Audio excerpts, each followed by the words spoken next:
Ya baik, bismillahirrahmanirrahim. Mohon Alhamdulillahirabbil maaf. alamin. Wa bihi nasta'inu ala umuri dunya waddin. Wassalatu wassalamu ala asyrafil anbiya'i wal mursalin sayyidina Muhammadin wa ala alihi wa ashabihi wa man tabi'ahu ila yaumiddin. Amin ya rabbal alamin. Allahumma shalli wa sallim wa barik ala sayyidina Muhammad wa ala alihi wa ashabihi wa man tabi'ahu ila yaumiddin. Kita buka dengan membaca surah Al-Fatihah. A'udzubillahi minasyaitonir rajim. Bismillahirrahmanirrahim. Alhamdulillahirabbil العالمين الرحمن الرحيم مالك يوم الدين إياك نعبد وإياك نستعين اهدنا الصراط المستقيم صراط الذين أنعمت عليهم غير المغضوب عليهم ولا الضالين آمين. Baik, akhwati fillah rahimakumullah, berbahagia sekali di setiap Senin sore, di hari dimana dalam sabda Nabi dikatakan pada hari ini malaikat akan mengangkat amal-amal kita untuk dilaporkan kepada Allah Subhanahu wa taala. Maka Rasulullah SAW senang sekali ketika malaikat mendatangi beliau dan mengangkat amalnya, beliau sedang berpuasa begitu ya. Makanya Senin itu salah satu hari disunahkan berpuasa sebagaimana hari dilahirkannya Rasulullah, sebagaimana hari kematian beliau begitu ya. Semoga kita menjadi orang-orang yang bisa memanfaatkan setiap momen dari hidup kita, termasuk di hari-hari yang Allah janjikan begitu banyak pahala berlipat ganda insyaallah. Sorry, mohon maaf kalau background saya agak kacau. Saya baru sadar pas lihat ke sini. Kita masuk ke tema kedua. Hari ini adalah tema akidah sebagai landasan untuk akidah ruhiyah dan sia-sia atau akidah ruhiyah dan politik. Bagaimana bahasannya, saya share screen ya. Jadi biar teman-teman semakin kebayang maksudnya dari judul tadi itu seperti apa. Jadi sengaja bahasan akidah ini sampai 4 sesi ya. Sorry bentar. Biar semakin mantap. Ya, jadi saya slide saya dulu. Kalau pekan lalu kita membahas akidah Islam part pertama, yaitu jalan menuju keimanan. Kita memahami bahwa suara saya terdengar kan ya? Saya tes mic dulu ya, karena seringkali banyak yang menganggap suara saya nggak terlalu terdengar, nggak cukup terdengar. Dengar Om. Dengar oke ya, baik ya. Dengar Om. Nadia tadi udah dibuka sama Kak Siska, saat Nadia kayaknya off tadi, apa namanya, sempat kelempar mungkin ya. Jadi nanti mungkin Nadia masuk di sesi tanya jawab dan closing ya Nadia ya. Ini Nadia baru muncul lagi ini. Jadi dia mungkin kaget kok ini forum udah dibuka gitu. Baik teman-teman semua, pekan lalu bahasan akidah kita itu bahas tentang jalan menuju iman. Kita belajar apa yang dimaknai dengan akidah, yaitu pondasi atau keyakinan yang menyeluruh ya, keyakinan menyeluruh dan mendasar tentang segala sesuatu yang ada di dalam kehidupan dunia ini, baik itu alam semesta, manusia dan kehidupan, bahwa mereka semua berasal dari Allah Subhanahu wa taala. Di dunia ini ada misi penciptaan untuk mereka, yaitu untuk beribadah kepada Allah Subhanahu wa taala, dan kelak mereka akan kembali kepada Allah dengan mempertanggungjawabkan gitu ya semua yang sudah dilakukan di dunia dengan standar yang Allah berikan, yaitu Al-Quran dan Sunnah. Maka dapat kita pahami kalau alur hidup kita seperti itu, berarti yang perlu kita cari tahu di dalam kehidupan ini adalah pertama, sudahkah ketika kita menjalankan kehidupan ini itu selaras dengan misi penciptaan kita? Karena sekarang kan posisi kita sudah ada di dunia ya. Posisi kita sudah ada di dunia, berarti kita sedang berhubungan dengan pertanyaan kedua dari akidah, yaitu kita di sini buat apa begitu ya. Kita di sini buat apa? Berarti kita di sini itu untuk beribadah kepada Allah. Nah, pertanyaan berikutnya, realisasi ibadah itu seperti apa? Karena ada banyak sekali orang yang memberikan definisi terhadap ibadah bermacam-macam. Misalnya saya bisanya begini, kontribusi saya seperti ini, saya sanggupnya begini dan begitu, bidang saya di sini dan di situ begitu ya. Jadi jangan-jangan selama ini mungkin kita tidak paham dengan misi penciptaan kita begitu. Nah, ketika kita membahas poin kedua dari akidah, yaitu kita di sini buat apa, itulah yang saya maksud. Kita akan membahas tentang akidah sebagai landasan untuk ibadah ruhiyah dan ibadah sia-sia. Seperti apa itu? Nah, ini kita lihat. Jadi akidah Islam itu dimensinya 3. Dimensinya 3. Yang pertama, bahwa akidah Islam itu dia harus dicapai dengan proses berpikir. Kemarin kita sudah belajar ya, proses yang kita harus lakukan dengan benar itu berpikir. Saya ingat kemarin anak saya pulang dari pondok karena dia sebulan sekali pulang gitu ya. Terus dia bilang, Mi, aku mau ngobrol serius sama Umi. Oke, mau ngobrol apa nak? Saya tanya gitu. Aku baru tersadar sekarang kenapa aku pakai jilbab. Dulu kan aku pakai jilbab karena Umi pakai jilbab. Aku berislam kan karena Umi kan, karena lahir dari keluarga muslim. Aku mulai berpikir aku sepertinya harus mengimani Allah benar-benar karena keyakinanku. Nah gitu. Jadi kelas 3 SMP ya, dulu saya mengalami proses itu tuh SD kelas mungkin kelas 4 kelas 5, tapi dulu nggak ada yang mandu gitu. Kenapa aku harus menjadi muslim, kenapa aku harus ngaji, kata dia. Jadi dia mulai tergugah gitu, jadi aku kok nggak mikir ya selama ini aku kayak menjalani hidupku tuh ya kebetulan karena umiku ngaji, karena umiku muslim, karena aku ada dalam keluarga Islam. Ketika aku mulai bertanya dan ditanyain gitu, diajak diskusi sama gurunya, aku baru-baru kepikir, berarti selama ini aku tuh mungkin belum benar-benar beriman, nah bahasa dia gitu ya, belum benar-benar beriman, belum benar-benar meyakini apa yang aku jalani dan aku peluk sekarang. Nah, itu sudah tepat, saya bilang, nak, jalanmu sudah tepat, kamu benar-benar sedang menempuh proses pembentukan keimanan melalui proses berpikir. Kenapa? Karena kita harus menundukkan akal kita, ya, akal kita harus qanaah dan hati kita harus tumaninah ketika kita memeluk akidah Islam. Jadi jangan sampai akidah Islam itu kita dapatkan berdasarkan dogmatis, berdasarkan paksaan, atau berdasarkan kebiasaan gitu ya, karena kebetulan orang tua kita muslim lalu kita Islam, karena kebetulan lingkungan kita muslim kita Islam.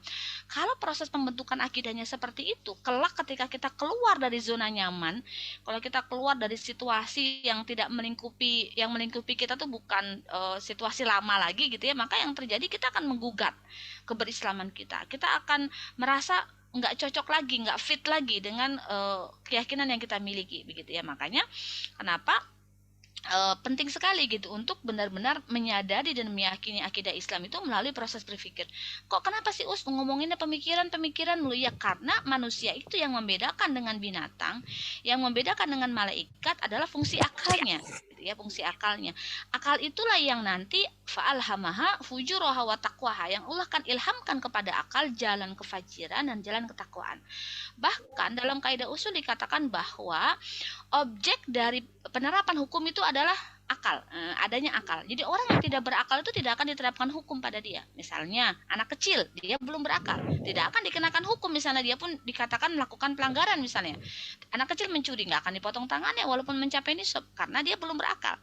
Orang tidur tidak akan dihukumi. Misalnya dia tidur tiba-tiba nggak sadar mukul orang, atau tidur misalnya ada yang tidurnya sambil berjalan bawa pisau tiba-tiba membunuh orang, dia tidak sadar, maka tidak dihisap, tidak dihukum gitu ya. Orang pingsan gitu ya, orang pingsan juga tidak dihisap, termasuk orang gila. Jadi yarfa'ul qalam minal ummati, jadi diangkat pena dari umatku siapa saja mereka, orang kecil, anak kecil sampai dia balik, orang tidur sampai dia bangun, orang pingsan atau gila sampai dia tersadar gitu. Jadi makanya kenapa akal itu di dalam Islam itu adalah objek penerapan hukum. Kalau orang itu berakal, maka dia akan diterapkan hukum. Maka karena akal itu yang akan menjadi pembeda kita dalam menentukan baik dengan buruk, kita harus memfungsikan akal untuk mengimani sesuatu. Nah, tetapi nanti akal ada batasnya gitu ya. Kapankah akal dihentikan batasnya?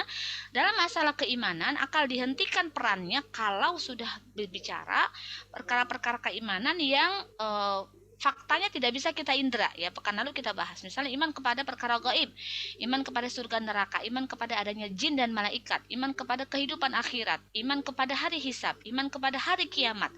Keimanan seperti itu tidak bisa pembuktiannya menggunakan akal. Nah, lalu pakai apa pembuktiannya? Pakai dalil. Nah, pakai dalil berarti yang kita perlu sortir itu adalah sumber dalilnya. Atau kalau di dalam bahasa agama disebut sebagai masdarul hukminya, sumber hukumnya. Dalam Islam sumber hukum adalah Al-Quran dan Sunnah. Maka kita perlu buktikan bahwa Al-Quran itu memang benar-benar perkataan Allah dan Nabi Muhammad itu benar-benar Rasul Allah, bukan seseorang yang sekedar berbicara atau sekedar ingin mendapatkan legitimasi masyarakat dan sebagainya. Bukan. Nabi memang seorang Rasul, seseorang yang diutus dan dipilih Allah untuk menjadi pembimbing bagi umat manusia sampai akhir zaman begitu ya. Jadi itu kenapa akidah Islam itu prosesnya harus menggunakan akliyah.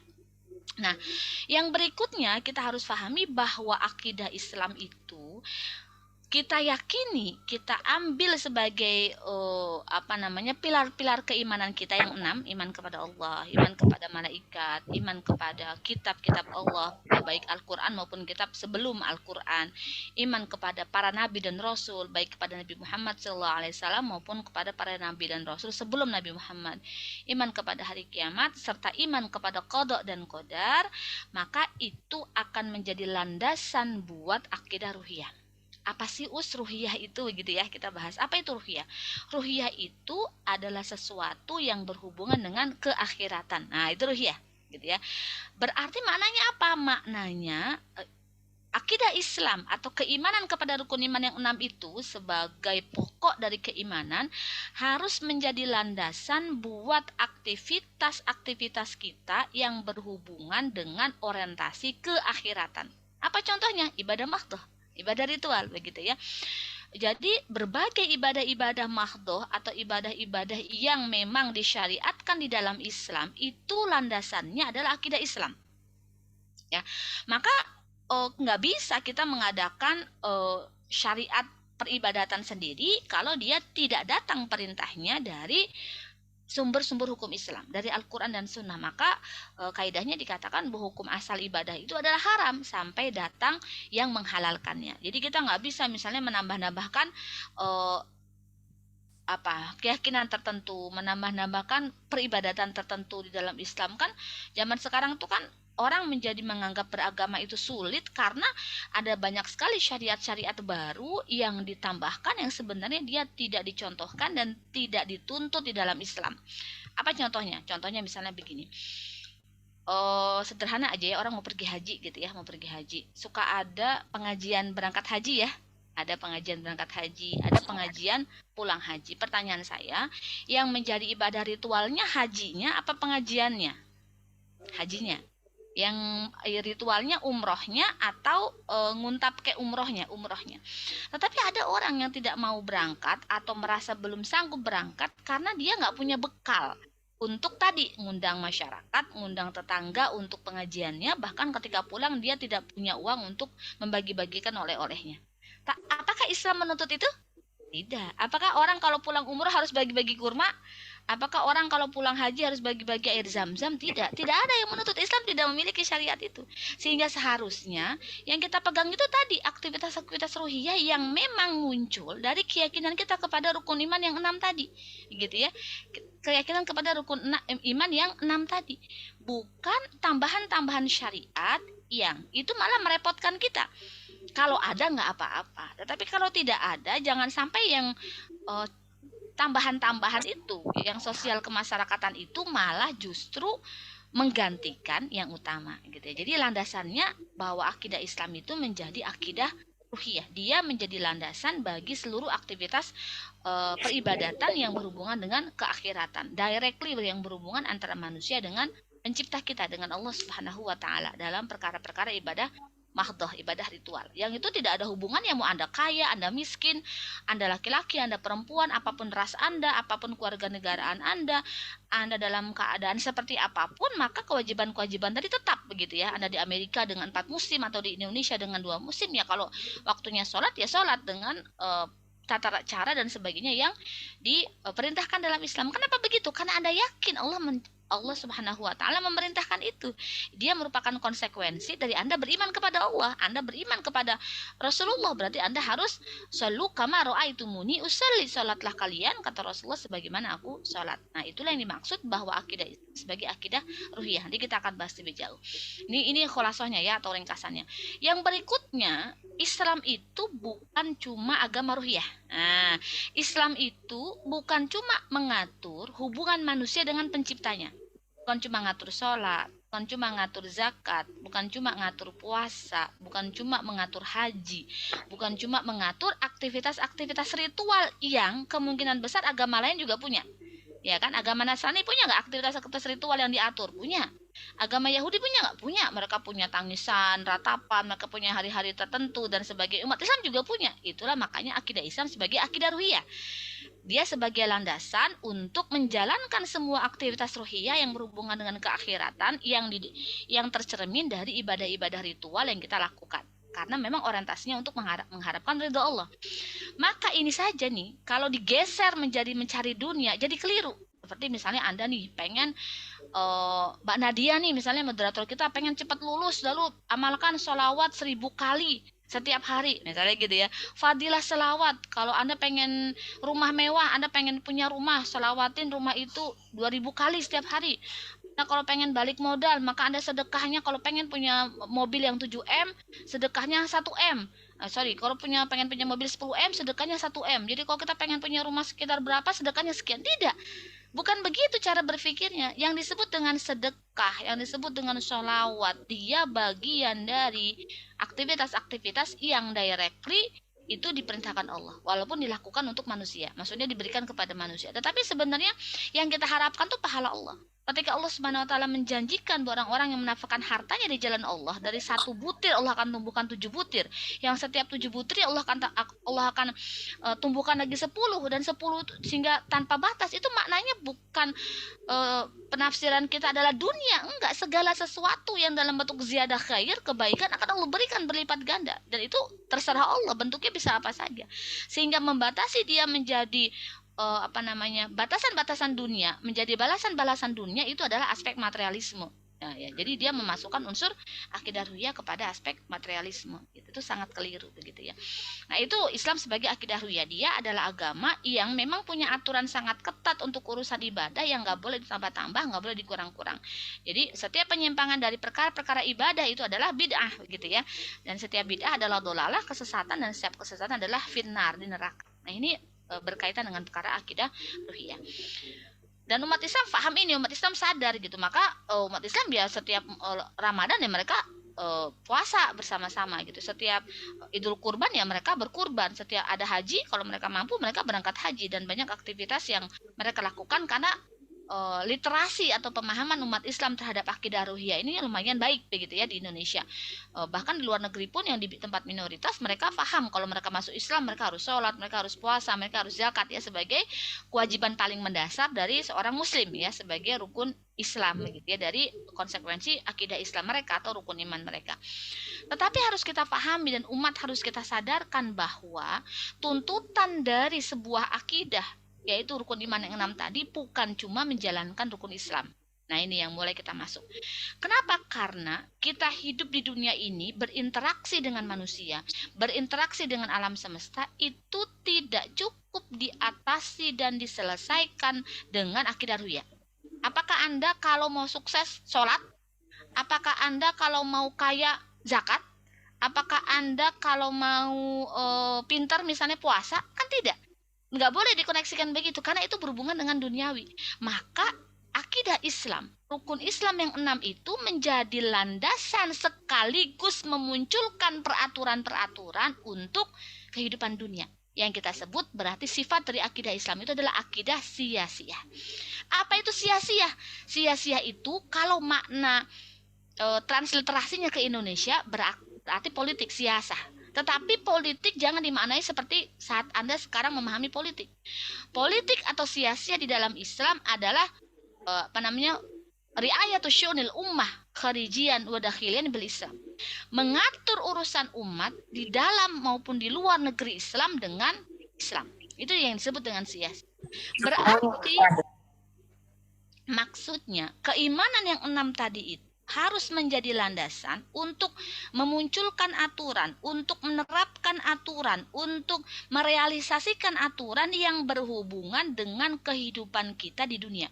Kenapa? Karena justru ini yang paling besar. Kan kita tadi lagi tanya, misi kita di dunia itu ngapain? Misi kita di dunia kan beribadah kepada Allah. Berarti apakah misi kita di dunia itu hanya menjalankan rukun Islam yang 5? Kalau misinya ibadah, ya kan? Kalau misalnya kita menganggap akidah Islam itu sekedar akidah ruhiyah, maka jawaban teman-teman ketika ditanya misi ibadahnya apa, teman-teman akan jawab misi ibadah saya 5. Ya kan? Syahadat, sholat, puasa, zakat, haji, kan gitu.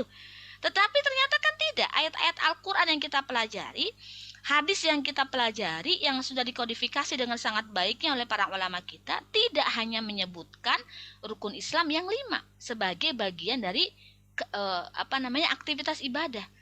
Ternyata ya akidah Islam yang kita yakini, yang kita anut, yang kita jadikan sebagai pondasi dari kehidupan kita di dunia juga melahirkan aturan-aturan yang mengatur kehidupan kita selama di dunia. Nah, ini kan malah jadi relevan. Berarti ternyata misi penciptaan kita di dunia itu untuk menjadikan seluruh aktivitas kita selama hidup adalah ibadah.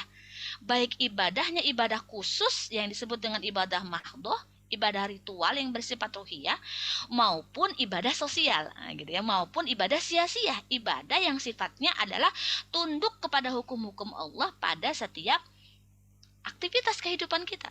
Kenapa? Karena memang itu inti dari Islam diadakan, gitu. Itu bukan Islam diadakan, itu dari Islam diturunkan. Bukankah Rasulullah Shallallahu Alaihi Wasallam ketika diutus oleh Allah, ya, di tanah Arab di usia 40 tahun, ya, selama 13 tahun pertama di Mekah, yang disampaikan oleh Allah kepada Rasulnya apa? Materi-materi akidah. Allah Subhanahu Wa Taala menurunkan kepada Rasul Shallallahu Alaihi Wasallam ayat-ayat yang berhubungan dengan cercaan kepada patung-patung, kepada penyembahan-penyembahan, kepada aktivitas-aktivitas yang dilakukan oleh orang Arab. Baru ketika Rasul Shallallahu Alaihi Wasallam pindah ke Madinah, apa? Mulai turun ayat tentang jilbab, turun ayat tentang perang, turun ayat tentang misalnya pelarangan khamr, judi, macam-macam begitu ya. Jadi ternyata ayat itu tidak berhenti, ya, hanya membahas perkara-perkara keimanan dan hubungannya dengan ibadah ritual, tetapi ketika Rasulullah SAW berpindah ke Madinah, ayat-ayat itu terus turun berhubungan dengan pengaturan urusan kehidupan, padahal dia bersumber dari Tuhan yang sama, dari Nabi yang sama, dimasukkan di dalam Al-Quran, dimunculkan dari hadis Rasul. Berarti akidah kita, rukun iman yang 6 tadi itu bukan cuma pondasi buat menjalankan rukun Islam yang 5, tetapi juga dia pondasi untuk menjalankan misi penciptaan Allah bagi kita di muka bumi, yaitu menjadi khalifah fil ard. Berarti kita diminta untuk menyelaraskan seluruh kehidupan kita dengan Islam. Berarti kita dikatakan sukses menyelesaikan misi itu. Kita akan selamat dari proses hisab ketika kita benar-benar telah menjalankan dan telah menjadi versi terideal dan terbaik dari apa yang Allah tuntut oleh kita, kepada kita, gitu ya. Apa itu? Yaitu kita menjadikan akidah Islam itu sebagai panduan kita untuk menjalankan aktivitas ruhiyah, sekaligus menjadikan akidah Islam rukun iman yang 6 itu adalah sebagai panduan kita untuk menjalankan aktivitas sia-sia ketika kita menjalankan kehidupan di muka bumi. Kita akan melihat pertentangannya justru di sini, gitu ya. Ketika sudah menjalankan aktivitas kehidupan, kenapa? Karena ada banyak orang yang mereka meyakini mereka sudah menjalankan Islam sekedar ketika mereka menjalankan rukun Islam yang 5. Mereka nggak peduli tuh tentang misalnya syariat jilbab. Mereka nggak peduli tentang syariat larangan riba. Mereka nggak peduli tuh tentang syariat amar ma'ruf nahi mungkar yang Allah SWT menyampaikan, berfirman di dalam surah Ali Imran ayat 110 bahwa yang disebut dengan kuntum khaira ummah ukhrijat linnas, bahwa kita itu dari seluruh sejarah kehidupan manusia adalah umat terbaik yang pernah Allah keluarkan untuk manusia, yang pernah Allah lahirkan untuk manusia. Tapi Allah kasih sifat kenapa kita bisa terbaik selama kita masih mempertahankan fitrah kita sebagai umat terbaik. Apa? Ta'muruna bil ma'ruf wa tanahuna 'anil munkar. Menyeru kepada yang ma'ruf, para ulama tafsir mengatakan maknanya adalah al-Islam, dan mencegah dari yang mungkar. Nah, ini kan bukan aktivitas ibadah ritual. Ini adalah ibadah sosial, gitu. Ya kan? Bagaimana dengan perintah-perintah ini? Kalau ini tidak dikaitkan dengan akidah, orang akan berpikir, politik mah nggak usah pakai Islam, pendidikan mah nggak usah pakai Islam, nikah mah nggak usah pakai Islam, pakai sipil aja misalnya, ngurus anak mah nggak usah pakai Islam, apalagi misalnya ngurus hubungan luar negeri mah nggak usah pakai Islam, hubungan suami istri nggak usah pakai Islam, semua kehidupan dunia nggak mau pakai Islam. Maka yang terjadi apa? Berarti kita membonsai hukum-hukum Islam, membonsai akidah Islam sekedar buat ibadah ritual yang 5. Padahal kalau kita lihat ayat-ayat Al-Quran yang berjumlah 6.666 ayat, dia memuat semua dimensi tentang hukum-hukum Islam. Ada sebagian yang bersifat umum, yang harus dijelaskan dengan hadis, dan ada yang memang sudah spesifik di dalam Al-Quran. Dan hadis juga demikian, gitu. Sehingga kita harus pahami bahwa akidah Islam, keimanan kita kepada rukun iman yang 6 itu seharusnya menjadi landasan sekaligus sumber aturan buat kehidupan kita di dunia, baik untuk ibadah-ibadah yang sifatnya khas, yaitu ibadah ritual, maupun ibadah-ibadah yang bersifat am, yaitu seluruh ketaatan kita kepada Allah, maka itu disebut sebagai ibadah. ya. Nah, ini ya tadi saya sudah sarikan ya. Jadi perkara yang diimani itu pertama dapat diindra, itu menggunakan dalil akli. Kenapa? Karena akal hanya dapat memikirkan apa yang bisa diindra faktanya. Iman kepada Allah, iman kepada Rasulullah Muhammad, iman kepada mukjizat Al-Qur'an gitu ya. Jadi saya kayaknya pekan lalu sempat nyinggungnya. Jadi kalau kita belajar kemujizatan Al-Quran tuh Masya Allah, saya tuh sepanjang kajian nangis nggak berhenti-berhenti. Betapa dahsyatnya gitulah kemujizatan Al-Quran yang bahkan telah diturunkan sejak 1300 tahun yang lalu. Ketika kita pelajari kemujizatannya itu benar-benar menggoncang hati saya begitu. Jadi saya ketika ngaji tentang mujizat Quran dan itu tuh dikasih contoh-contohnya, saya nggak berhenti menangis.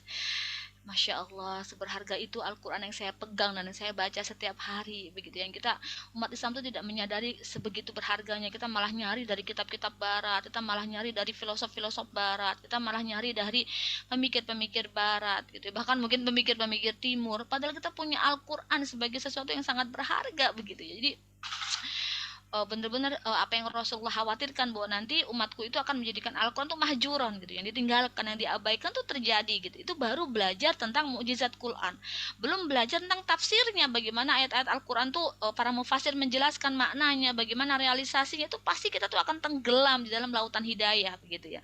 Dan umat ini sangat jauh dengan realitas itu. Kenapa? Karena mereka sudah saya harus katakan dikanal-kanalkan ya, dikanalisasi bahwa seakan-akan Islam tuh sesederhana mereka pahami, asal udah sholat, udah puasa, zakat, haji, yang bisa haji gitu kan, setiap Idul Kurban ya kurban, Idul Fitri ya dia sholat, dia selesai, seakan-akan dia sudah jalankan semua Islam, yang Islam. Padahal dalam kehidupan dia sama sekali nggak pernah nggak pernah lirik gitu ya, aktivitas Islami, dia nggak pernah kaitkan akidah dia dengan semua pilihan-pilihan hidupnya gitu ya, seperti itu. Nah, jadi akidah Islam itu sebagai akidah ruhiyah dan sekaligus akidah sia-sia. Sebab penafsiran hakikat tersebut tegak di atas iman kepada Allah Subhanahu wa taala dan perkara yang gaib. Allah Subhanahu wa taala itu gaib dan zahir, sehingga keimanan kepada Allah itu harusnya keimanan yang dihasilkan dari proses berpikir. Kenapa akidah Islam adalah akidah ruhiyah? Karena tegak di atas keyakinan bahwa materi dan hal-hal terindra yang tidak azali diciptakan dari tidak ada menjadi ada oleh Allah Subhanahu wa taala. Kita ini di dunia ini hanya mampu mengkombinasi apa-apa yang sudah ada, hanya mampu mengeksplorasi apa-apa yang sudah Allah sediakan. Kita tidak pernah benar-benar mengadakan apa yang tidak ada. Coba sebutkan satu benda yang dia menggunakan sesuatu yang dari ketiadaannya. Ada nggak? Nggak ada. Apapun benda itu atau apapun kreativitas manusia itu pasti dia memanfaatkan apa yang sudah ada, ya nggak? Televisi ya memanfaatkan apa yang sudah ada dari alam segala macam. Jadi manusia itu nggak bisa mengkreat apa yang tidak ada menjadi ada. Dia hanya menggabungkan, dia hanya memodifikasi, dia hanya mengurangi dan menambahkan, bukan benar-benar mengadakan dari yang tidak ada menjadi ada. Kalau ada zat baru ditemukan, itu kan zat barunya sebenarnya dari dulu udah ada, cuma manusia aja nggak menyadari ada zat itu gitu ya. Saya dulu kan SMA analis kimia ya, diceritakan proses penemuan zat-zat baru, misalnya kayak keluarga apa namanya, Curie ya, yang dia menemukan merkuri itu ya, siapa namanya ya, suami istri itu kan, itu dia menemukan zat yang air raksa gitu ya, misalnya seperti itu bukan air raksa yang nggak pernah ada. Air raksa itu sudah diciptakan oleh Allah, tetapi apa namanya, siapa yang lalu menemukan dan menyadari fungsinya segala macam itu manusia. Tetapi bukan berarti dia mengadakan dari ketiadaan gitu ya, tetapi memang dia sudah ada di alam semesta ini, lalu tereksplorasi lah sama kita, kita mulai tahu lah gitu ada itu. Nah, Allah Subhanahu wa taala juga menciptakan makhluk lain yang tidak terindra seperti surga, neraka, malaikat, syaitan ya, dan sebagainya. Manusia akan mati lalu dibangkitkan, dihisab dan hidup kekal abadi di akhirat, baik itu di surga maupun di neraka. Sehingga semua filosofi dasar ini adalah filosofi-filosofi yang harus diyakini di dalam Islam, dan dia jadi fondasi kita untuk beribadah kepada Allah secara ruhiyah, untuk beribadah kepada Allah dalam ibadah-ibadah mahdhoh yang Allah telah tentukan. Jadi kalau dalam ibadah mahdhoh itu kaidahnya tadi tauqifi, jadi benar-benar ditentukan oleh Allah dan kita nggak bisa improvisasi begitu ya, nggak bisa improvisasi. Dan ini secara umum dipahami oleh umat Islam. Kalau Islam itu mengatur ibadah-ibadah ritual begitu ya.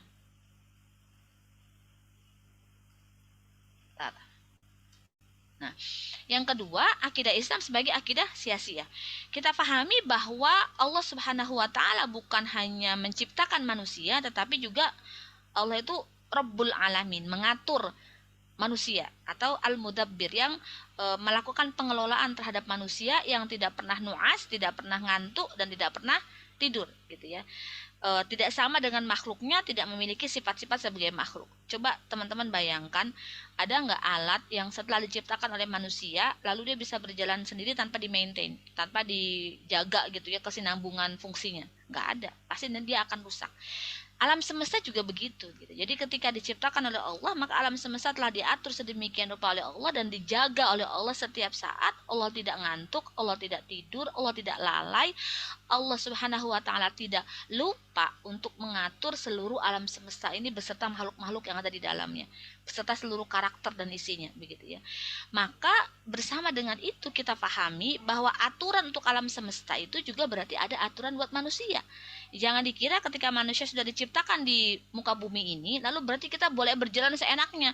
Boleh ke timur, boleh ke barat, boleh ke utara, boleh ke selatan, boleh berpakaian, boleh tidak berpakaian, boleh teriak, boleh tertawa, boleh berteman dengan siapapun, boleh bermusuhan dengan siapapun, boleh mengambil barang apapun, boleh melepas barang apa. Oh tidak, manusia tidak boleh melakukan semua itu terserah dia. Sebagaimana orang-orang liberal mengatakan, ini tubuhku, terserah aku, ini diriku, aku mau jadi apa aja. Kejarlah kebahagiaanmu.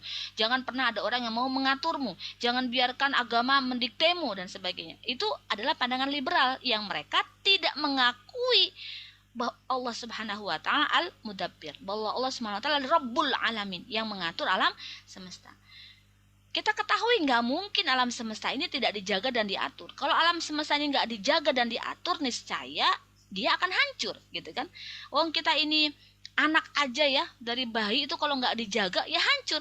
Ya kan, makanya ada masa hadonah, masa pengasuhan, di mana anak ini dihindari dari kecelakaan, dihindari dari kebinasaan, dihindarkan dari sesuatu yang dapat membahayakan. Itu baru anak manusia. Belum lagi yang namanya kehidupan ini isinya bukan cuma anak manusia. Ada juga binatang, ada planet-planet, ada tumbuhan, ada yang hari ini tumbuh, ada yang besoknya berbuah, ada yang layu gitu ya, ada yang mengalami kelainan genetik dan macam-macam. Itu kan semuanya terjadi pada tumbuhan, pada manusia, pada batu-batuan. Ada yang batuan pertama misalnya besar, lama-lama lapuk, lalu menjadi fosil, menjadi minyak bumi. Itu siapa yang mengatur prosesnya itu semua? Siapa yang mengatur kalau musim ini adalah musim mangga, 2 bulan lagi musim rambutan, 2 bulan lagi musim durian? Siapa yang mengatur itu prosesnya? Siapa yang mengatur hari ini hujan turun, besok kemarau, di sebelah sana salju, di sebelah sini panas? Siapa yang mengatur? Siapa yang mengatur misalnya awan bergerak ke sana dan kemari gitu kan? Yang mengatur atmosfer kalau kena CO2 nanti akan bolong, ada efek rumah kaca. Siapa yang mengatur matahari terbit dari timur dan tenggelam di barat? Siapa yang mengatur cahaya yang datang ke bumi setelah sekian detik baru kita terima? Itu siapa yang mengatur semuanya berjalan terus menerus setiap hari? Siapa yang mengatur tubuh kita? Kita makan, masuk kerongkongan, masuk lambung, 4 jam baru masuk usus besar, masuk usus halus, dan seterusnya. Siapa yang mengatur?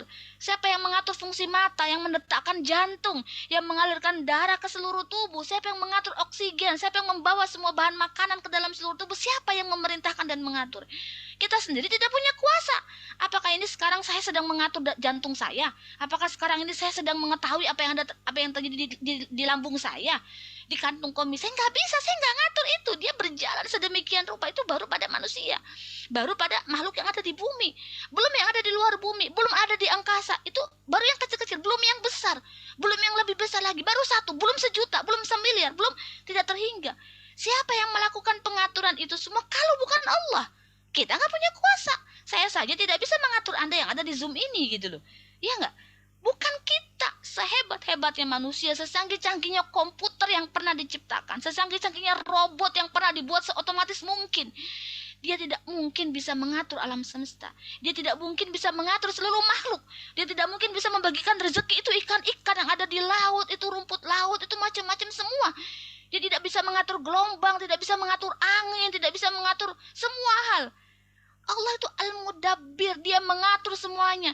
Bagaimana mungkin Allah Subhanahu wa taala mengatur seluruh alam semesta itu lalu dia mengecualikan kita sebagai manusia? Manusia, karena kamu punya akal, kamu gak saya atur. Silakan kamu milih sendiri aturan hidupmu. Silakan kamu mau berzina dengan siapa, kamu mau mencium siapa, kamu mau berpakaian atau tidak, kamu mau makan apa, kamu mau pergi kemana, kamu mau tidur, kamu mau main game, kamu mau kerja, kamu mau, terserah kamu. Gak mungkin kan? Tiba-tiba ada satu makhluk yang Allah skip dari aturan Allah, yang Allah bebaskan dari aturan Allah, lalu Allah suruh dia untuk memilih sendiri. Tidak mungkin. Karena ada nabi. Nabi sudah diperintahkan Allah untuk menyampaikan kepada manusia, ini loh aturan Allah, ini loh perintah Allah, ini loh yang dilarang, ini loh yang diharamkan, ini loh yang dihalalkan, ya kan? Pada setiap umat itu ada nabi yang diutus Allah Subhanahu wa taala untuk menyampaikan aturan-aturannya. Ya kan? Pada setiap umat ada role model yang Allah perintahkan, Allah hidupkan dia di tengah-tengah kita. Dia juga menikah, dia juga tidur, dia juga makan, dia juga bisa lelah, dia juga bisa terluka, ya bahkan bisa sakit.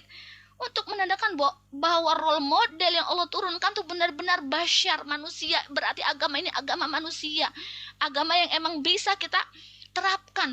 Berarti kita bisa menjadi orang paling ideal sesuai dengan apa yang Allah perintahkan. Karena nggak mungkin agama ini tuh nggak bisa kita terapin. Nggak mungkin syariat itu Allah turunkan dan kita nggak sanggup menjalankannya, tuh nggak mungkin.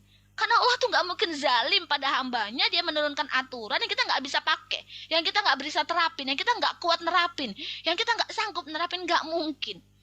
Karena bumi tidak pernah menolak, gunung tidak pernah menolak, laut tidak pernah menolak, alam semesta ini nggak ada yang bangkang dan nolak seluruh peraturan Allah. Gitu. Seharusnya manusia juga begitu. Akidah kita yang meyakinkan kita Allah itu bukan cuma Al-Khaliq, tapi dia juga Al-Mudabbir. Dia itu juga yang mengelola kita. Tapi pengelolaan Allah kepada manusia ada aturan-aturannya, tertulis, termaktub, ya kan? Bahkan pernah ada seorang pembesar agama lain yang mengatakan tidak mungkin kalau Al-Quran itu disampaikan dengan pendengaran, bukan dengan tulisan, karena saking presisinya gitu, saking takjubnya dengan mukjizat Quran, dia mengira Al-Quran itu diturunkan dari Allah kepada Rasul dalam bentuk tulisan gitu ya, padahal dalam bentuk perkataan gitu. Orang Barat saja, orang kafir saja bisa merasakan kemuliaan Quran, tapi umat Islam tidak bisa merasakan itu. Jangankan sampai menerapkan, merasakan kemuliaan Quran saja mereka tidak mampu begitu ya.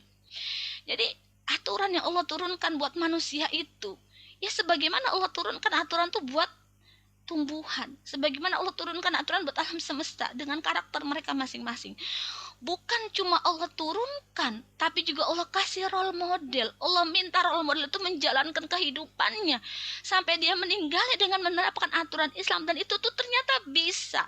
Bahkan role model itu Rasulullah SAW itu berhasil menciptakan generasi terbaik pada masanya yang menerapkan Islam, yang menyerahkan seluruh jiwa dan raganya untuk Islam, yang menyerahkan waktunya, tenaganya, nyawanya, anaknya, istrinya, bahkan dirinya sendiri untuk kemuliaan Islam. Berarti umat manusia itu sebenarnya nggak bisa lagi protes, nggak bisa lagi beralasan, aku nggak bisa ya Allah terapin syariat, aku nggak bisa ya Allah jalankan ini, aku nggak bisa ya Allah jalankan itu. Itu benar-benar tipu daya syaitan. Itu benar-benar hawa nafsu kita yang tidak terkendali. Betapa binal hawa nafsu kita. Kenapa? Karena ada orang dengan jenis yang sama, sama-sama manusia, sama-sama butuh makan, sama-sama punya telinga, sama-sama punya hasrat seksual, tapi mereka bisa menjalankan aturan Allah. Kenapa lalu kita sekarang bilang enggak? Ya kan? Apalagi kita sekarang makhluk modern yang apa-apa serba canggih. Dulu masih pakai unta, perangnya masih pakai pedang, kalau pergi kemana-mana masih jalan kaki, tapi mereka sanggup menjalankan hukum Islam. Kita yang sekarang serba canggih, mau makan apa-apa juga tinggal ngejus, mau ngapa-ngapain tinggal enak, tinggal titut-titut, pencet-pencet semua udah datang. Tapi justru kita yang menganggap diri kita sebagai manusia modern tidak mampu menyadari bahwa akidah kita, keimanan kepada Allah mengharuskan kita untuk meyakini juga bahwa aturan Allah itu juga berlaku buat manusia, bahwa Allah itu Rabbul Alamin, Al-Mudabbir, yang mengelola kita semua. Sehingga kita sok pinter bikin aturan sendiri, bikin pilihan-pilihan sendiri di dalam kehidupan kita. Gitu ya. Maka iman kepada Allah itu wujudnya bukan hanya iman kepada perkara-perkara ritual, tetapi juga iman kepada seluruh syariat Allah, sehingga akidah Islam itu tidak boleh dipisahkan, sama sekali tidak boleh dipisahkan dari aktivitas ritual kita maupun aktivitas yang berhubungan dengan penerapan syariat dalam seluruh aspek kehidupan kita, karena itu adalah konsekuensi akidah, gitu ya.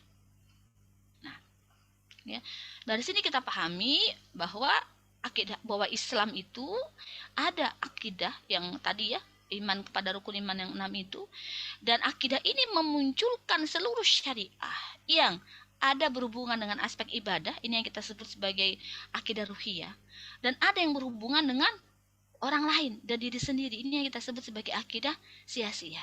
Sehingga akidah yang sama, dia melahirkan aturan yang berhubungan dengan penyembahan kepada Allah dan aturan yang berhubungan dengan pengelolaan manusia baik kepada dirinya sendiri maupun kepada orang lain gitu. Sehingga orang yang dikatakan sempurna imannya adalah orang yang mau bawa akidahnya bukan cuma ke masjid, tapi dia bawa akidahnya ke pasar, dia bawa akidahnya ke sekolah, dia bawa akidahnya ke rumah tangganya, dia bawa akidahnya ke transaksi bisnisnya, dia bawa akidahnya ke tanah suci, dia pun bawa akidahnya ke Amerika, dia bawa akidahnya saat dia sendirian, dia juga bawa akidahnya ketika rame-rame, dia bawa akidahnya ketika berpartai, dia juga bawa akidahnya ketika dia sedang berkhalwat dengan penciptanya. Dia selalu membawa akidahnya dan keyakinannya dengan seluruh aturan-aturan yang lahir di atasnya dalam setiap aktivitas nafas dia, dalam setiap helaan nafas dia, dalam setiap detaknya jantung dia, dalam setiap kedipan mata dia, dalam semua kehidupannya. Gak boleh ada yang lepas dari pengaturan syariah Allah.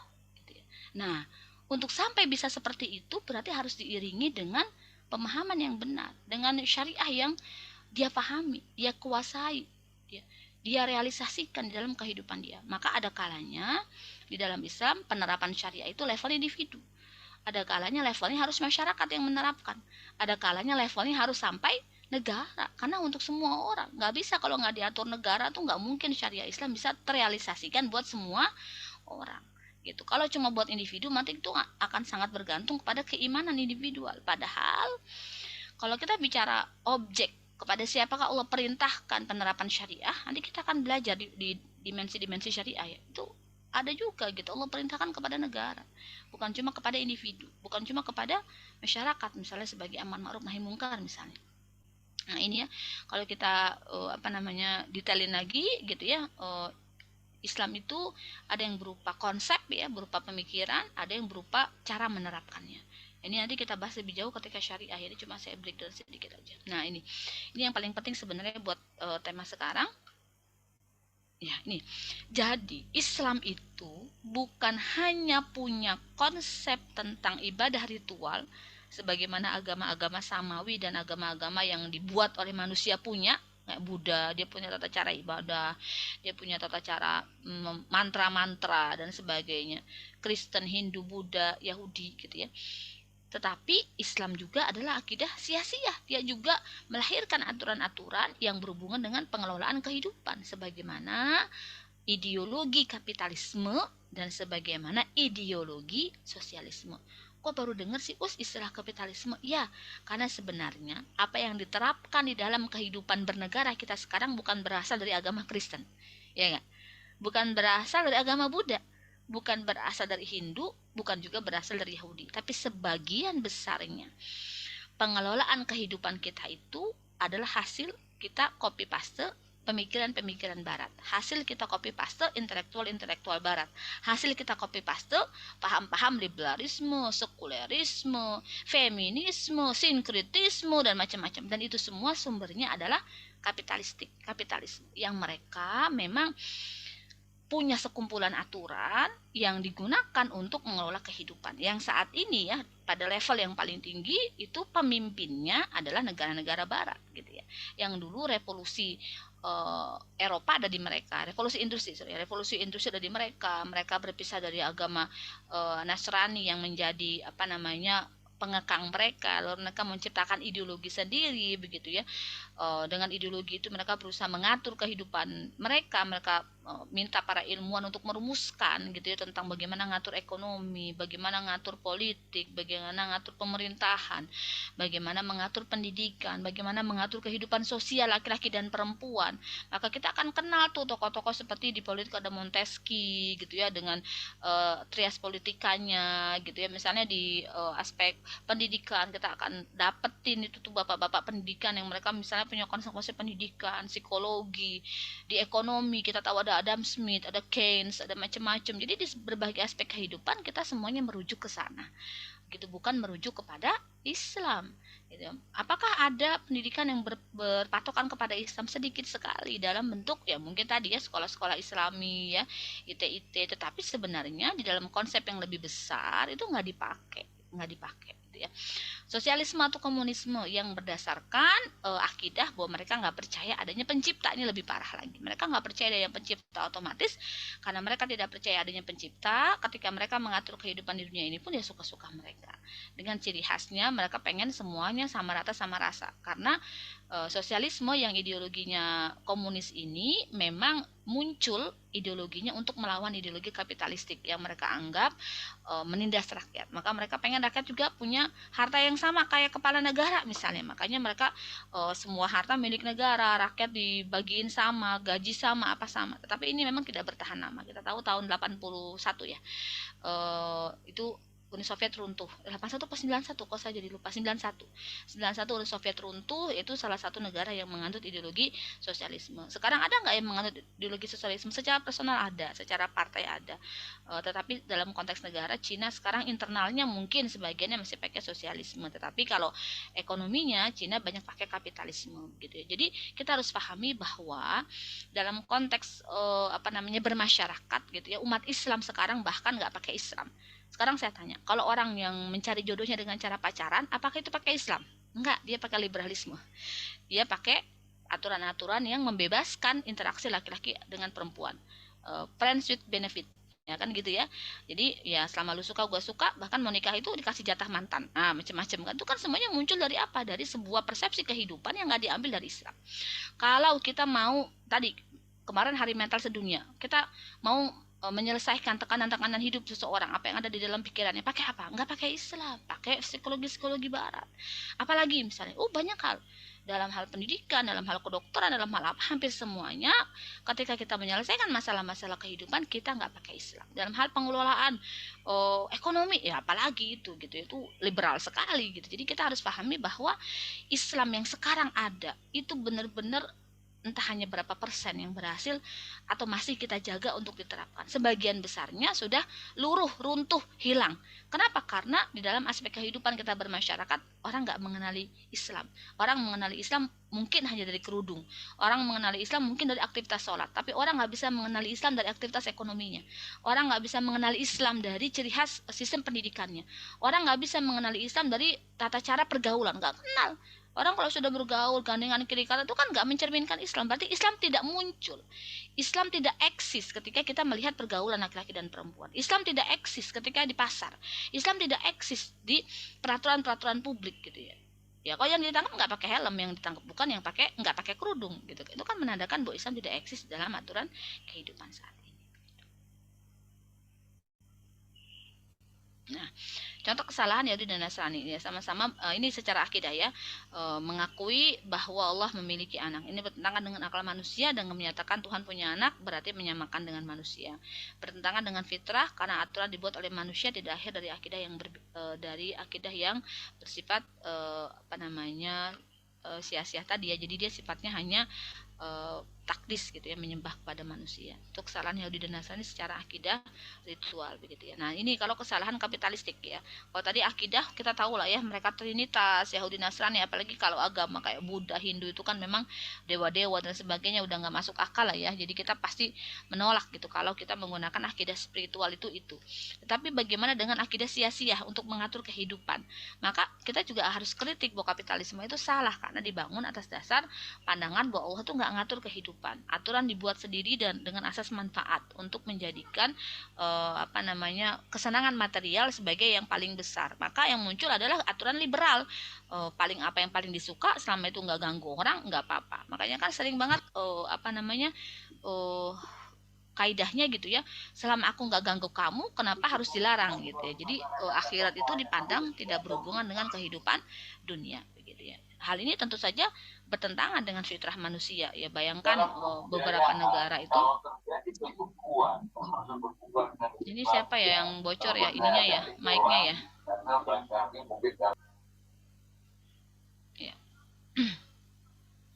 Ya, jadi ini juga bertentangan dengan akidah Islam gitu ya, karena kehidupan manusia seperti binatang ya, diatur berdasarkan suka sama suka, bukan diatur lagi sebenarnya, dibiarkan bebas gitu, hanya dijaga agar tidak saling mengganggu satu dengan yang lain. Jadi akhirnya masyarakat tuh rusak, masyarakat tuh hina, masyarakat itu kotor gitu ya, najis gitu, bukan masyarakat yang mulia, bukan masyarakat yang beradab, bukan masyarakat yang menjunjung tinggi kebenaran, keadilan, sama sekali nggak seperti itu. Itu kan yang sekarang terjadi ya, orang miskin tambah miskin, yang kaya semakin kaya gitu kan, perzinahan di mana-mana gitu, korupsi di mana-mana, penindasan di mana-mana, kezaliman, orang udah pokoknya kalau udah mikirin gaya hidup sekarang gitu ya, nggak usah jauh-jauh sampai ke Amerika, di Indonesia saja kita bisa merasakan betapa buruknya gitu ya pengaturan terhadap seluruh kehidupan manusia saat ini, gara-gara tidak menggunakan Islam sebagai standar hukum gitu ya. Nah, ini kesalahan sosialisme.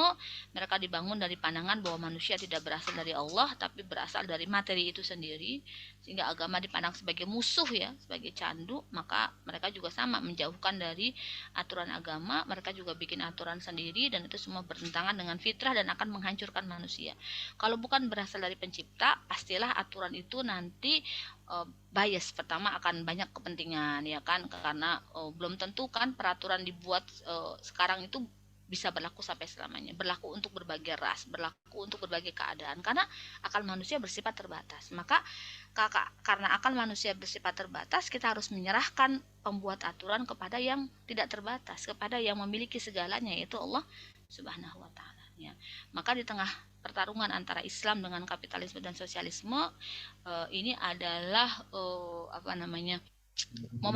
momentum kita untuk menguatkan akidah kita dan menjadikan keimanan kita sebagai modal untuk hidup dengan jalan yang benar di dalam kehidupan ini. Bukan cuma hidup dengan jalan yang benar, tetapi juga memperjuangkan kebenaran itu agar dia dipakai dan direalisasikan buat seluruh umat manusia gitu ya. Maka Muslim yang kafah itu adalah orang yang punya akidah Islam. Dia secara pribadi membentuk dirinya menjadi orang yang memiliki kepribadian Islam. Dia mempelajari seluruh thaqafah Islam, mempelajari seluruh ilmu-ilmu Islam, sehingga pemahamannya Islami. Berdasarkan pemahaman yang Islami, maka kecenderungannya, sikapnya, suka bencinya juga Islam ya, nafsianya, pola sikapnya Islam. Maka dia hanya mau mengikuti apa yang menjadi hukum dan syariat Allah saja begitu ya. Nah, seorang muslim harus mengikuti apa yang Allah bawa gitu ya. Wa ma atakumur rasulu fakhuduhu wa manahakum anhu fangtahu, sebagaimana dalam surat Al-Hasyr ayat 7.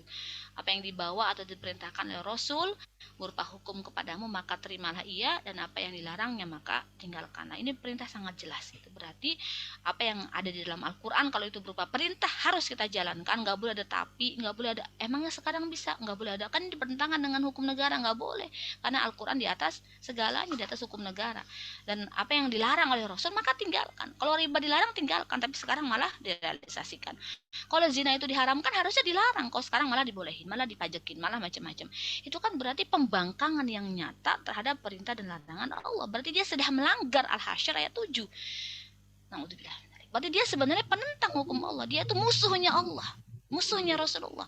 Orang-orang yang tidak mau menjadikan hukum Allah dalam Al-Quran dan Sunnah sebagai hukum buat dia ya. Jadi bukti iman dan tunduk kepada Allah itu adalah menaati aturan Allah ya. Fala yu'minuna hatta yuhaqqimuka fima syajara bainahum. Pada hakikatnya mereka tidak beriman sampai mereka menjadikan engkau ya Muhammad sebagai hakim atas perkara yang mereka perselisihkan. Nah, dan tidak ada di dalam hati mereka keberatan, wala harajan fihi. Enggak ada di dalam hati mereka rasa berat untuk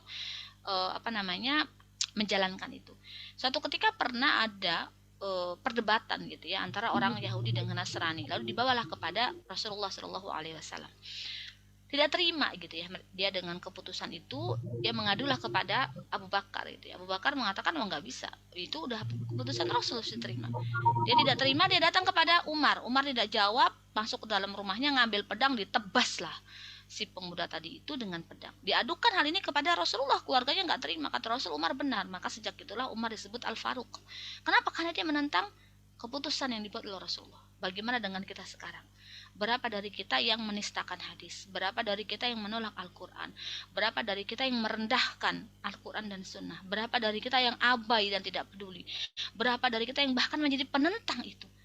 Bukan cuma dipenggal, seharusnya mungkin kita dimusnahkan dari muka bumi. Sehingga kalau saat ini azab Allah tertahan, kalau saat ini Allah belum mendatangkan murkahnya, itu mungkin karena masih ada orang-orang yang peduli, masih ada orang-orang yang mau menyampaikan kebenaran, masih ada orang-orang yang tidak pernah berputus asa untuk mencari rahmat Allah di dalam aktivitas amar ma'ruf nahi munkar mereka, sehingga azab Allah tertahan, sehingga azab Allah itu Allah tangguhkan. Karena dalam sebuah hadis dikatakan hampir-hampir Allah akan mengazab seluruh manusia kalau kalian meninggalkan dakwah.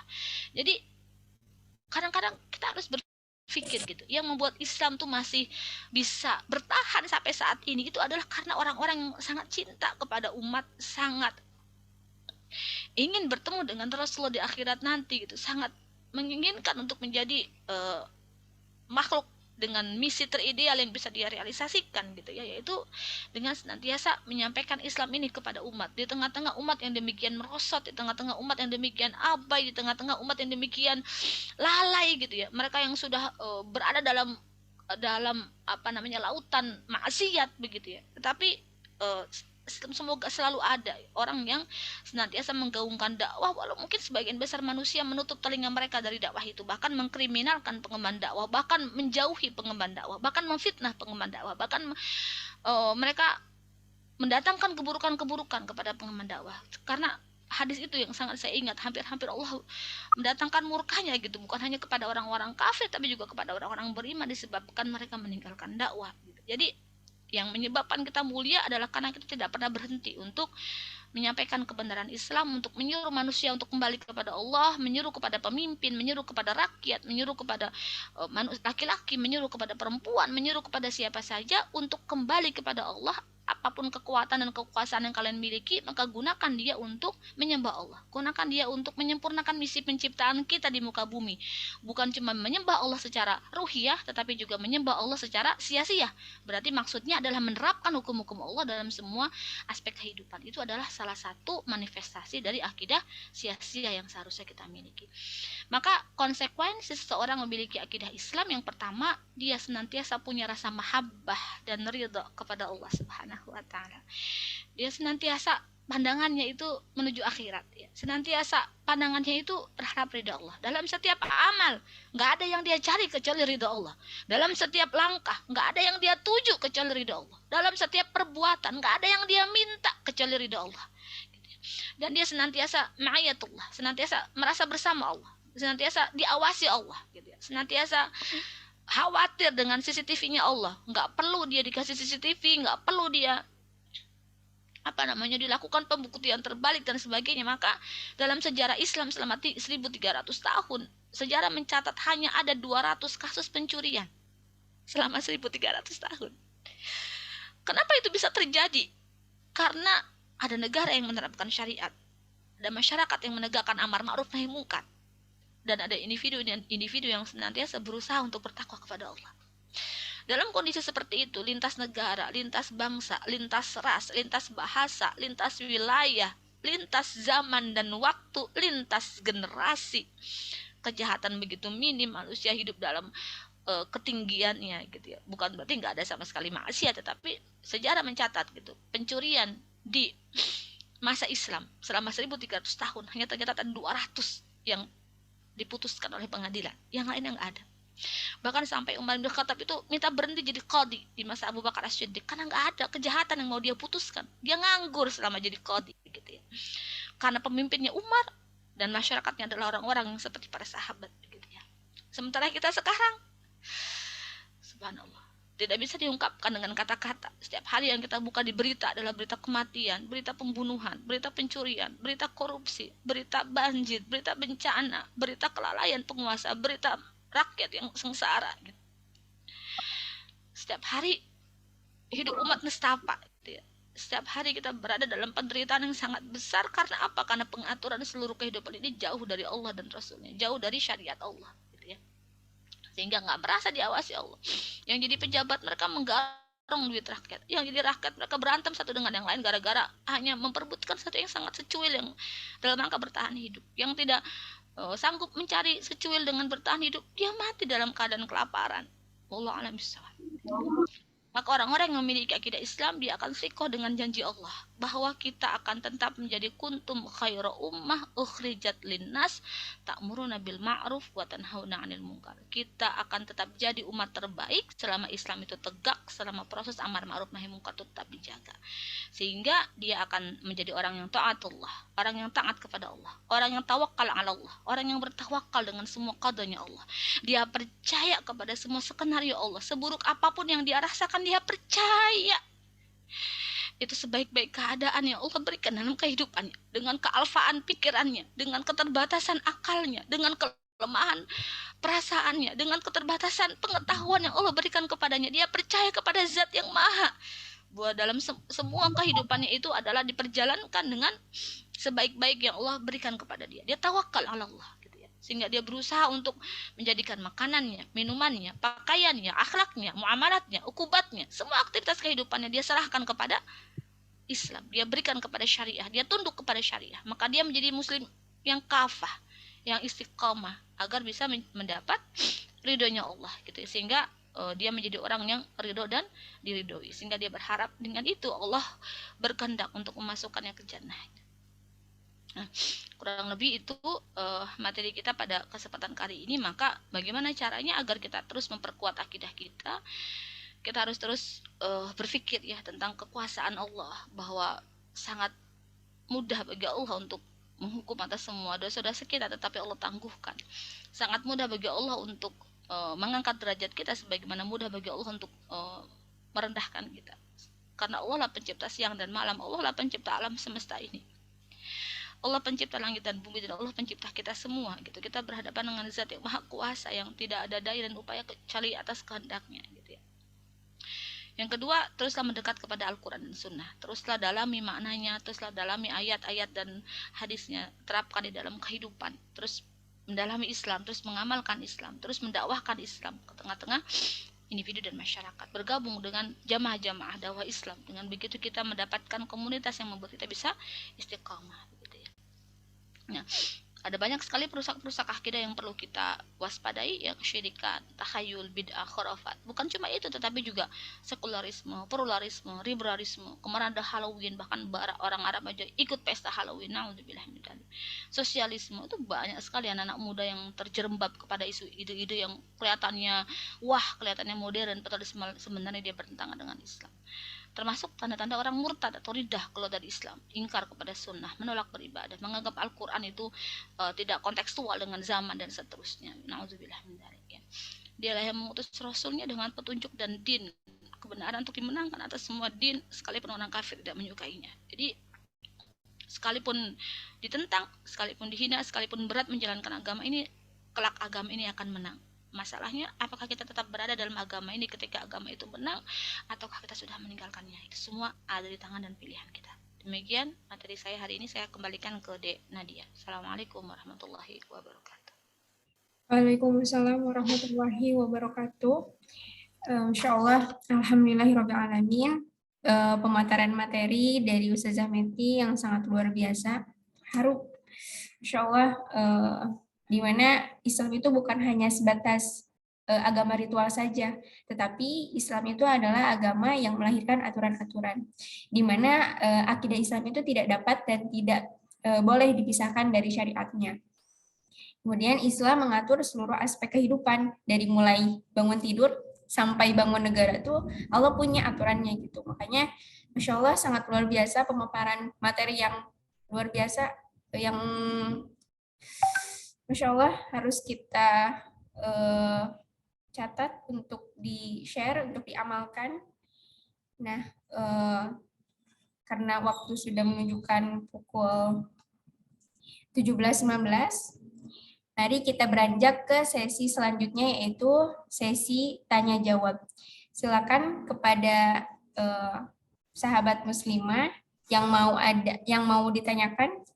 Bila ada yang mau ditanyakan, boleh untuk diaktifkan mikrofonnya atau boleh via chat.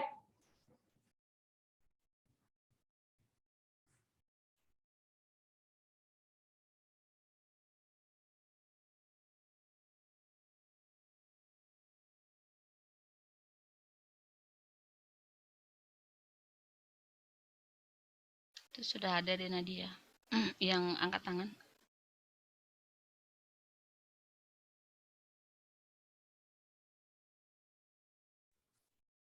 Baik, kepada Umu, silahkan untuk diaktifkan mikrofonnya. Bismillahirrahmanirrahim. Assalamualaikum warahmatullahi wabarakatuh. Jazakillah khair Ustazah Meti atas materi pada hari ini. Nah, Masya Allah ya.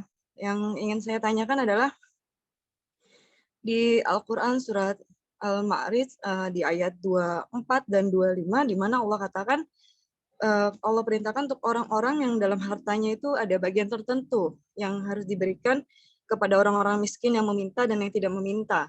Nah, yang saya ingin tanyakan untuk yang meminta ini seperti apakah ada kasus di daerah rumah saya itu kayak ada ibu-ibu yang secara fisik saya lihat tuh masih kuat ya, masih mampu untuk mungkin mencari pekerjaan lain selain meminta-minta itu dengan membawa anaknya, 2 orang yang masih kecil-kecil itu dia stay di satu tempat pinggir jalan dan itu setiap hari dia lakukan dari pagi sampai malam nggak ngapa-ngapain di situ dia tuh kayak ya meminta-minta itu ya. Nah, yang saya bingungkan adalah apakah kita punya kewajiban untuk mengasihi harta kita itu kepada orang tersebut atau sebenarnya hal seperti ini tuh kayak yang aku sayangkan kayak ini ibu tuh masih mampu ya dalam bekerja yang lain gitu. Sepertinya masih fisiknya masih kuat, masih sehat gitu.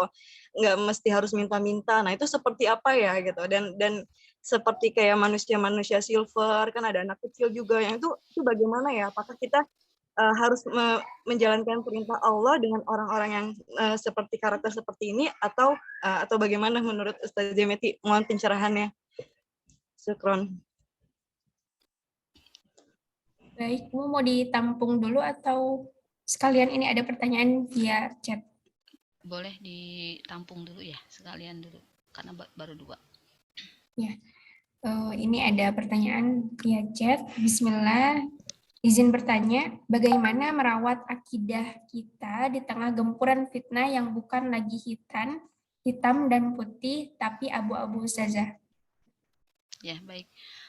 Saya coba jawab dari punyanya Mbak Feren dulu ya, nanti lanjut ke punyanya Umu. Tadi siapa? Arya Santi. Arya Sinta. Masya Allah, maaf saya salah. Benar sekali ya. Jadi saat ini itu ya, akidah kita itu benar-benar sedang di-challenge ya, sedang ditantang oleh persepsi-persepsi, pemikiran-pemikiran, keyakinan-keyakinan baru. Kalau kita tidak hati-hati mengidentifikasinya, kita akan menjadi pengikutnya, bahkan akhirnya kita akan rusak. Kalau dulu orang menganggap kesyirikan itu ya sekedar nyembah patung, nyembah berhala ya, meminta hujan gitu kan, wahai alam datangkan berkahmu, yang gitu-gitulah ya.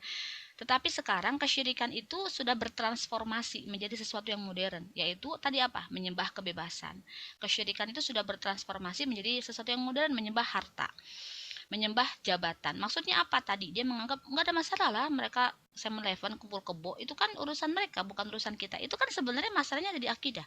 Berarti dia tidak menjadikan akidah Islam itu sebagai sumber atas solusi interaksi laki-laki dan perempuan, karena dia menganggap itu nggak ada masalah ya. Berarti kan dia mengambil hukum bahwa laki-laki perempuan itu berinteraksi nggak ada masalah kalau mereka kumpul kebo gitu kan, begitu ya. Kan banyak banget tuh kita berpihak kepada sesuatu yang itu bersumber dari keyakinan. Atau misalnya Halloween, seorang teman cerita dia ikut kajian ya yang mengatakan jangan salah-salahin terus Arab Saudi dong gitu ya kalau ada Halloween di mereka gitu. Itu bukan urusan kita. Tugas kita itu senantiasa menjaga diri kita agar tidak terkena itu, berusaha untuk tetap meluruskan akidah umat gitu. Letak salahnya di mana? Letak salahnya dia nggak berani kritik itu, bahwa misalnya pesta-pesta seperti itu. Kalau teman-teman tahu konsep Halloween itu kan mereka punya kepercayaan bahwa ruang alam alam baka, alam akhirat dengan alam dunia akan ada satu waktu di mana pintunya kebuka sehingga setan-setan yang dari alam baka itu keluar ke alam dunia. Makanya bentuknya mereka berserem-serem ria. Itu kan seluruh konsepnya keliru, ya nggak?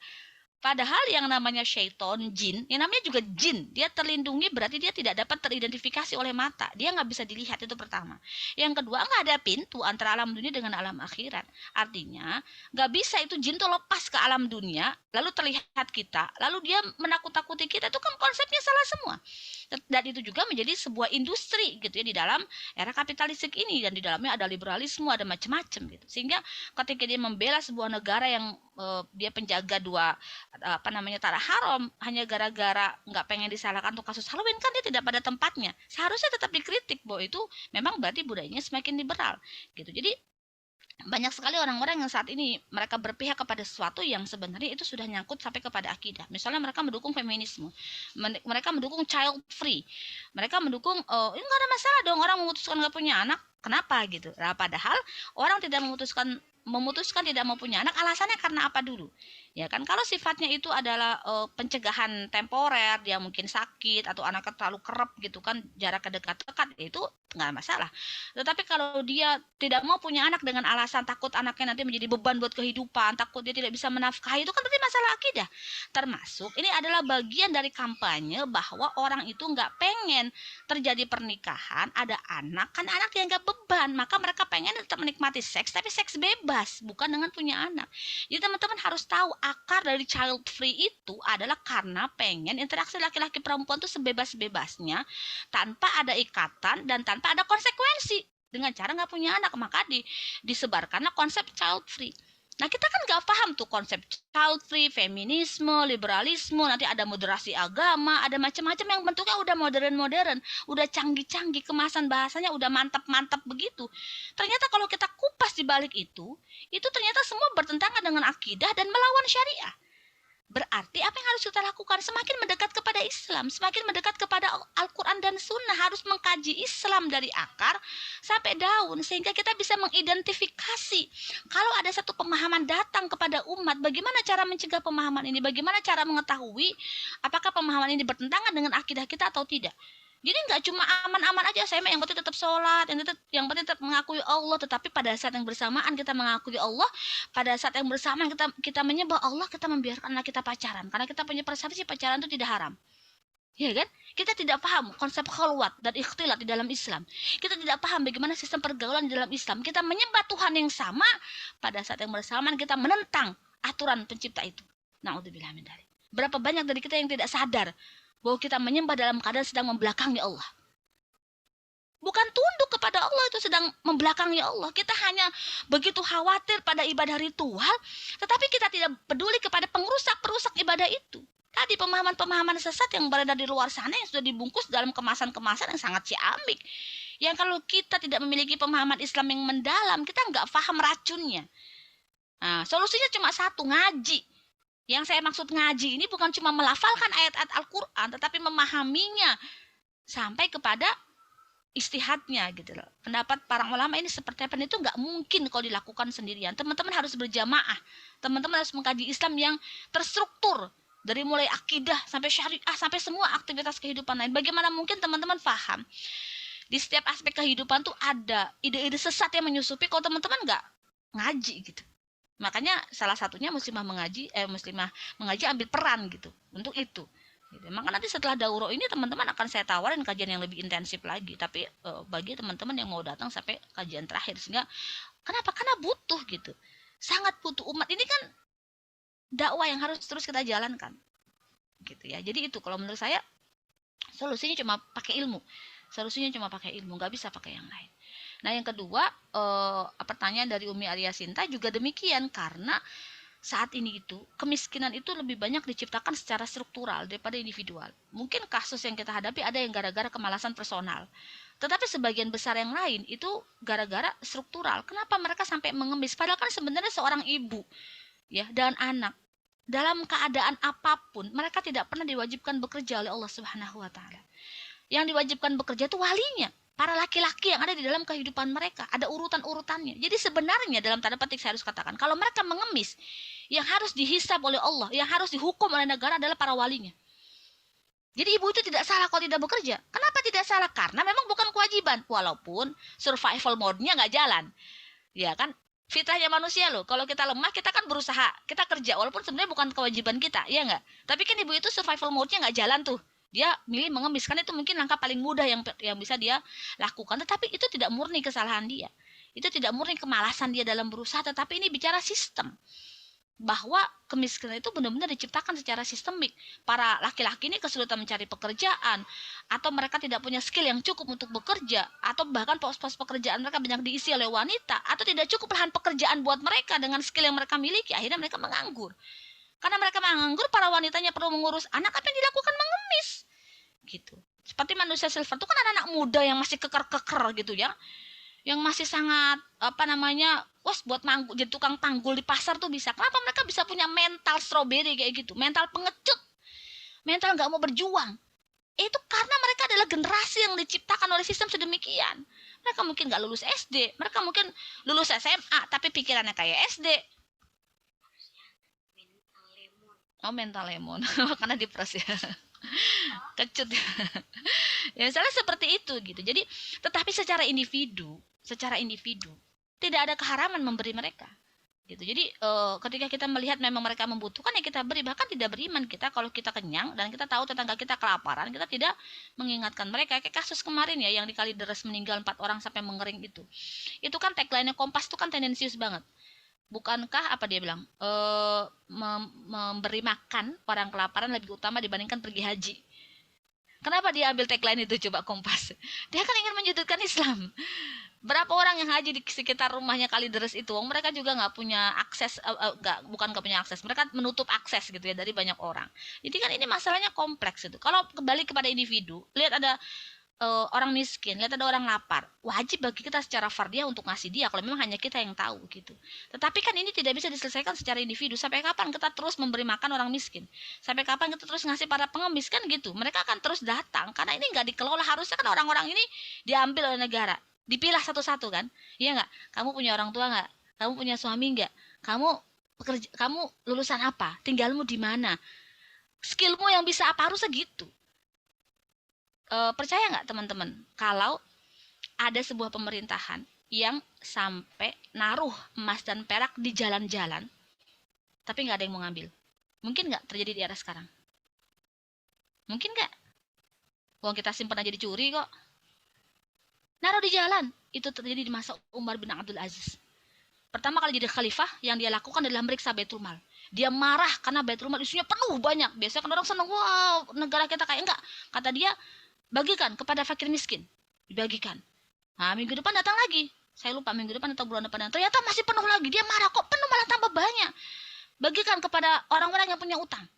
Lunasi utang-utangnya, dibagikan, ditata. Ini bukan satu negara loh. Banyak yang masuk dalam satu negara. Jadi masa pemerintahan Umar bin Abdul Aziz itu kan akhir masa Abbasiyah.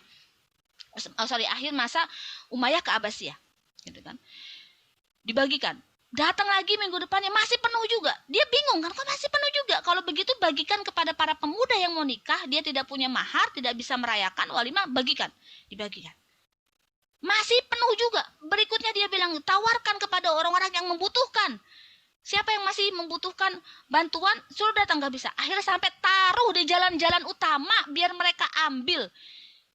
Ternyata malah dapat lebih banyak lagi. Jadi ketika lain waktu diambilin hartanya, bukan berkurang harta negara yang ditaruh di jalan-jalan, malah ditambahin sama orang-orang kaya di sana. Karena buat infak kepada negara, sampai kayak gitu. Itu dicatat oleh sejarah Islam. Bukan cuma jalanan Baghdad loh ya. Bukan cuma jalanan Irak loh ya. Tapi seluruh jalan-jalan utama di negeri-negeri muslim itu diletakkan harta negara untuk orang ambil yang membutuhkan. Tapi dicek berikutnya, bukannya berkurang, malah bertambah. Jadi harta orang-orang kaya tuh banyak dititipkan ke situ, nggak terambil. Sampai kayak gitu. Itu kejayaan Islam sampai kayak gitu. Subhanallah, coba. Sekarang yang terjadi apa? Ya Allah. Sudah tidak terkatakan. Saya nggak kolu mau bilangnya gitu ya. Nggak kolu saya. Orang yang kelaparan, nggak punya makan, nggak punya minum tuh kan 1-2 gitu. Susah lah saya ngomongnya ya. Bahkan orang menengah aja bisa jatuh miskin, apalagi yang sudah miskin itu di era sekarang. Jadi kalau kita sekarang masih hidup, kita sekarang masih sehat walafiat, masih bisa bernafas, masih bisa makan, semata-mata karena rahmat dan kasih sayangnya Allah. Karena rahmat dan kasih sayangnya Allah. Karena begitu beratnya hidup di era sekarang dengan pengkhianatan yang dilakukan oleh banyak pihak yang dikasih amanah gitu ya. korupsi di mana-mana gitu. Pekerjaan susah, Pak. Yang sudah bekerja di PHK, yang bekerja digaji setengahnya, barang-barang kebutuhan naik begitu ya. Sulit dijangkau. Dan kita masih bertahan, belum lagi biaya sekolah, belum lagi biaya kebutuhan sehari-hari, listrik, air, pulsa, BBM gitu kan. Jadi kalau sekarang kita masih hidup, masih bisa makan, semata-mata karena berkat dan rahmatnya Allah. Padahal ketika Islam berjaya, Allah benar-benar turunkan rahmat dari langit dan bumi gitu ya. Jadi kalau saya secara pribadi, Umi Arya Sinta, ya kalau mau diberi silahkan diberi, tetapi kita harus adil gitu ya, menyikapi bahwa mereka itu bukan salah sepenuhnya gitu, tetapi orang seperti mereka tuh bukan satu dua, tetapi banyak, karena ya tadi gitu, semua orang berlepas tangan atas tanggung jawabnya kepada mereka, mulai dari keluarga terdekat sampai pada level yang paling tinggi adalah negara gitu. Dan itu semuanya harus diurai satu-satu untuk diselesaikan gitu ya. Karena kita nggak cuma ngelihat mereka dan fenomena manusia silver kan di mana-mana ya, dan itu semuanya anak-anak muda gitu, mau diapain coba kayak gitu. Seharusnya kan itu jadi perhatian gitu. Nah tapi kan nggak jadi apa-apa gitu, kecuali ya mereka dibiarkan untuk bertahan hidup gitu, seperti seakan-akan negara autopilot gitu ya. Itu kurang lebih gitu deh. Mungkin itu jawaban saya, Mbak Nadia. Insyaallah, alhamdulillah sudah terjawab ya, Umu Arya Sinta dan Bunda yang tadi bertanya. Ini Bun Umi udah waktunya. Baik, karena diingatkan kembali untuk mengisi absensi. Jika ada kendala bisa japri admin ya. Ya, karena kita sudah di penghujung ujung waktu. Terima kasih banyak. Jazakallahu khairan katsiran kepada Umu, kepada Ustazah Meti yang sudah memaparkan materi yang sangat luar biasa, dan semua sahabat muslimah yang telah hadir juga menyimak kajian sore kali ini. Semoga niat kita senantiasa lurus untuk mengkaji ilmu Islam dan Allah balas dengan pahala yang berlipat. Amin. Semoga apa yang sudah disampaikan menjadikan pahala jariah khususnya untuk Ustazah Meti dan umumnya untuk kita semua. Tak lupa juga semoga materi yang sudah disampaikan bisa diaplikasikan dalam kehidupan sehari-hari. Amin. Karena waktu sudah habis, maka dari itu saya cukupkan kajian pada sore hari ini. Saya selaku moderator, mohon maaf apabila dalam memandu acara kajian kali ini yang kurang berkenan di hati semua, saya izin undur diri. Kita cukupkan kajian pekan kali ini. Sampai jumpa di kajian berikutnya. Mari kita tutup forum ini dengan membaca istighfar 3 kali dan doa penutup majlis. Subhanakallahumma wa bihamdika asyhadu an la ilaha illa anta astaghfiruka. Sampai jumpa di kajian selanjutnya. Assalamualaikum warahmatullahi wabarakatuh. Waalaikumsalam. Waalaikumsalam warahmatullahi wabarakatuh. Syukron Ustazah. Waalaikumsalam barakallahu fikum jami'an. Sampai bertemu pekan depan insyaallah. Sehat-sehat semua. Semoga senantiasa dalam lindungan Allah, dalam ridho dan kasih sayangnya Allah. Saya juga pamit ya. Assalamualaikum warahmatullahi wabarakatuh. Waalaikumsalam warahmatullahi wabarakatuh. Waalaikumsalam warahmatullahi wabarakatuh.